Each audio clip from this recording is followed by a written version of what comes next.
Guys, in today's video, I'm going to be teaching you how to hit a push draw. Now, this might be great for you if you struggle with a slice, if you struggle with a fade, if you struggle to release the golf club, if you don't really understand how to use your body during the swing. This video is going to tick all of those boxes.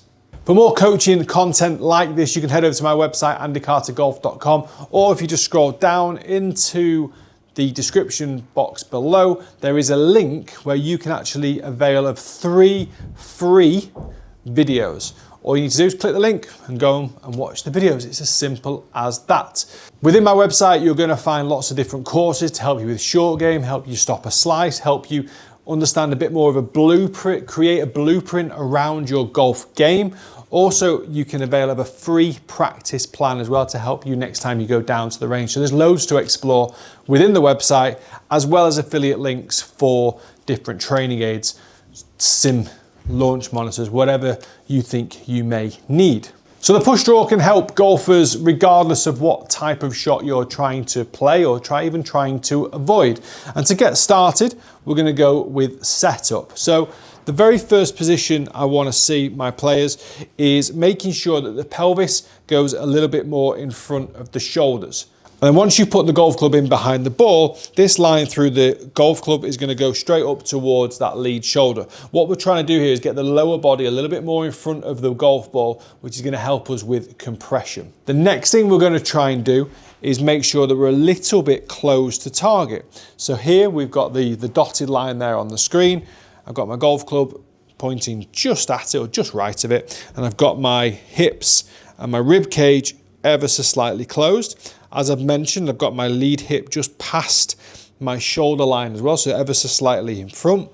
And now as I start my golf swing, we've got to make sure we get depth. So before you even get into that swing, it is really important that you get those setup fundamentals correct, because you want to set yourself up with the correct intentions, okay? So once we've done setup, we're going to make sure that as we get to that top of the backswing, we've got depth. So I want to try and feel like my right shoulder blade is pointing back towards the target. As I get to the top of the swing, I want to try and make sure the butt of this club is approximately over my right ankle. This is not something you're going to really be able to notice unless you actually film yourself. But what you can feel is the depth of the rotation, okay? To help you with depth of rotation, if you do struggle, you could just take a slight exaggeration here and just withdraw this right foot a little bit more, which will encourage the right hip to pull back, which will allow you to open up a little bit more. So I've got no issue with you even just maybe adding a little bit more closure within your stance or even within your rib cage to help you get to that top of the backswing position. So once we've got depth, we're now in a position that we're primed to hit this push draw. We're in a position just to hit anything that's kind of away from a left to right shot or a slice, if that is something that you are struggling with.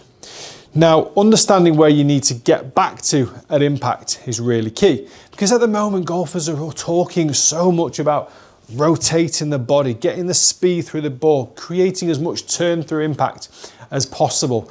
But what we actually want to see with a push draw from an impact perspective, that lead hip's going to be over the lead foot. The lead shoulder is going to be a little bit further forward than usual as well. So your whole body just creates that little bit of extra lateral into the lead side. The hips are going to be open to the ball, but not too open. So my hips right now are pointing just inside my lead foot line. Okay, so I've not got them out here, just inside my lead foot line. And as a result of that, this trail foot stays pretty much on the ground. Now, from a down the line perspective, as a result of those positions, you're going to notice that you can see a bit more of my left forearm. It's higher than my right, which means my shoulders are a little bit more closed. So now I'm in a prime position for starting that ball ever so slightly to the right of target. I've created the depth to encourage my swing path to be in to out. I've created lateral movement to help me with compression of the golf ball. And we've kept the body on the whole a little bit more closed than usual to get the ball pushing ever so slightly right of target, as you can see here, to create the draw back.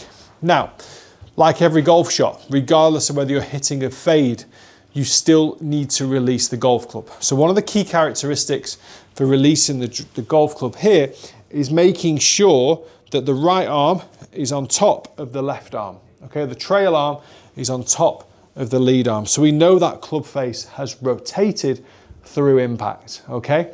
So we have to make sure that we're still turning this. Again, a lot of players are very focused on rotating from the top and taking the hands out of it and not releasing the golf club, which can be really, really detrimental, whether you're trying to hit a push draw or not, or even just a straight shot. It's going to be really detrimental. So being able to put all of those areas together is key. Now, this all comes back to setup. We set up in a slightly closed position with the lead hip slightly forward of the lead shoulder. So we already set up very similar to our impact position in regards to relationship between lower and upper body and weight distribution. Okay, we're already on that lead side. Now, as we swing up to the top, because of this setup position, it's encouraged us to get deep. On the downswing, all I would really say is feel like you're transferring your body weight to the left side without rotating. You will naturally rotate. It's impossible for you not to rotate. Golfers that think they don't rotate, you do. You do rotate, and you do rotate completely naturally, okay? So the setup position is super vital for making sure that we can create this push draw. So we're set, we're going to create the depth at the top. And you'll notice, look at my right foot, it's not fully round here. It's kind of just I would say 3/4 of its way on its normal journey. So it's not as exaggerated as usual. I've been able to start the ball to the right of target, and you can see I've been able to draw it back. Probably a little bit of an overdraw, but I'm going to blame the club for that. Why would I blame myself? So set up, close the hips and the rib cage over, lead hip over lead foot, create that depth, create that lateral. That was even better. Pushed it to the right of target. It's towering over the center point of the screen. Really, really nice position. Looks better on screen than that. Started just right. Didn't quite come back enough, but still a very, very good shot. But also really good ball striking because I used lateral to help me get that compression down into the golf ball. So there's quite a few things to digest there. Really important to kind of ease your way through this. But again, the focus here is on setup because it really helps you come back to the right position as well.